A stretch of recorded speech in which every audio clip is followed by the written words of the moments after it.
Je vais vous parler de l'innovation urbaine et plus exactement de ce que Dassault Systèmes envisage de mettre à disposition des territoires pour favoriser l'innovation urbaine et territoriale. Donc d'abord, quelques éléments de contexte. Les experts prédisent qu'en 2050, nous serons 9 milliards d'humains à habiter la planète, qu'il y aura un doublement de la demande en énergie, un doublement du nombre de véhicules à rouler sur Terre. Donc l'innovation n'est pas seulement un enjeu commercial, c'est une nécessité, c'est vital.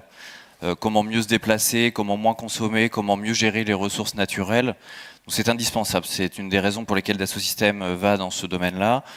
Une autre raison pour laquelle Dassault Systèmes se lance sur ce secteur, c'est son historique. Qu'est-ce que nous avons fait les dernières années? C'est important de se rappeler de ce qu'on a fait pour savoir ce qu'on va faire dans les années à venir. Donc Dassault Systèmes est né en 81 d'un constat assez simple, c'est que pour pouvoir concevoir mieux et plus rapidement des avions, il était nécessaire d'utiliser le numérique pour utiliser les simulations numériques et donc de concevoir les objets en 3D sur ordinateur à la place de la planche à dessin.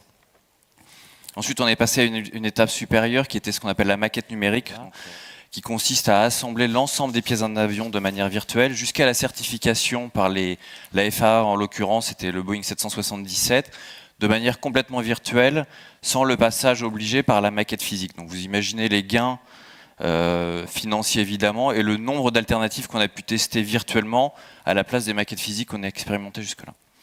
Ensuite, on est allé sur une étape qui était encore plus innovante, c'était la simulation de l'ensemble de la chaîne de conception, de fabrication, de retraitement d'un produit, ce qu'on appelle le PLM, donc pour Product Lifecycle Management, consiste à imaginer de la conception jusqu'au retrait du marché un produit complètement virtuellement et donc d'envisager tous les impacts, tout ce que cela peut avoir sur la chaîne. La dernière étape, ce qui est notre futur, c'est ce qu'on appelle la 3D expérience, donc c'est l'intégration des usages et du comportement du consommateur, de l'utilisateur des produits, très en amont dans le cycle de conception. Donc comment faire en sorte que les produits soient bien acceptés, qu'ils soient adaptés à l'usage qui en sera fait. Et donc traditionnellement, cette approche-là a été amenée dans les industries classiques comme l'aéronautique, l'automobile, les biens de consommation. Et demain, Dassault Systèmes envisage d'apporter la même démarche d'innovation et les mêmes solutions. Alors un domaine que vous connaissez bien, les sciences de la vie, et notamment avec un projet connu du Génopole qui s'appelle Biointelligence, qui consiste à modéliser, alors je ne suis pas un spécialiste, donc vous allez m'arrêter si je dis des bêtises, mais en gros à modéliser le corps humain, les interactions entre cellules et de constituer un laboratoire virtuel pour expérimenter de futures thérapies.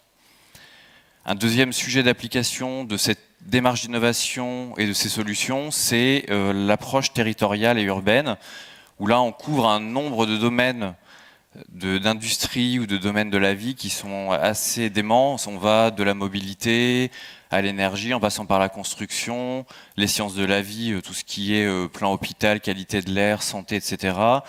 Évidemment, M. Bella parlait de Smart Object, tout ce qui est high-tech est concerné par le territoire. Donc ça, c'est ce qu'on essaie de mettre en place et de mettre à disposition des territoires pour qu'ils puissent développer l'innovation des territoires. Donc c'est d'abord, comme disait M. Bella, et encore une fois, c'est la réunion des acteurs favorise l'innovation. Si on n'a pas un espace sur lequel l'ensemble des acteurs du territoire peuvent échanger, communiquer, on aura du mal à favoriser l'innovation. Il faut absolument casser les silos, c'est indispensable.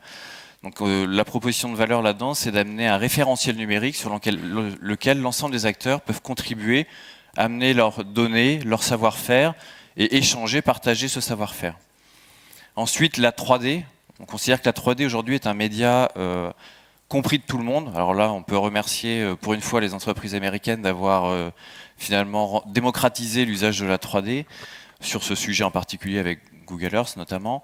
Et donc la 3D est un média assez universel qui permet de réunir d'un côté des gens avec une expertise extrêmement technique et de l'autre côté le politique, l'élu, le citoyen, les associations pour partager des sujets d'expertise. Ensuite, il y a un sujet, encore une fois, le big data, je l'ai entendu prononcer plusieurs fois ce matin. Le big data au niveau urbain et territorial est indispensable. On est en train d'installer des capteurs partout dans les villes pour mesurer la pollution, le bruit, le trafic. Il y a des milliards de données qui circulent tous les jours dans les systèmes informatiques. Il faut pouvoir donner du sens à cette information et la présenter à celui qui en a besoin de manière crédible et intelligible. C'est ce qu'on appelle la supervision de la ville, le big data, le croisement de données, etc. Et ensuite, il faut bien imaginer que Dassault Systèmes n'est pas un spécialiste de la pollution, du bruit, du trafic, de la collecte de déchets, etc.